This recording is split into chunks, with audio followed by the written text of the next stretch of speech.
এবার শবনম বুবলি তার কন্যার বাবাকে নিয়ে ক্যামেরার সামনে হাজির হলেন। বুবলি বলেছেন, প্রথম দেখাতেই তিনি আমাকে প্রপোজ করেছিলেন। তখন ভেবেছিলাম তিনি তো বয়স্ক লোক, কিভাবে মানিয়ে নেব। তারপর তো সে আমার মেয়ের বাবা হয়েই গেলেন। বুবলি আরও বলেন, আমার মেয়ের জন্মের পুরোটা সময় সে আমার পাশে থেকে আমার টেক কেয়ার করেছে, আমার ভালো মন্দের খেয়াল রেখেছে। বুবলি আরও স্পষ্ট করে বলেন, সে আমাকে কাছে পেয়ে নিজেকে ভাগ্যবান মনে করেছে। আর এটা তো সত্যি কথা, আমি যার ঘরে যাব তার ঘর আলোকিত করে রাখবো।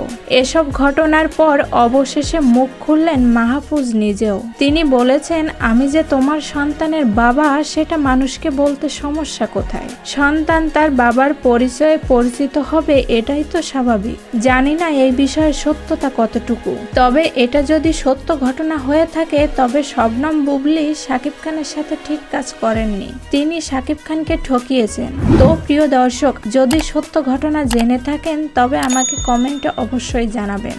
দেখা হবে নতুন কোনো ভিডিওতে, ততক্ষণ ভালো থাকবেন, সুস্থ থাকবেন। ধন্যবাদ।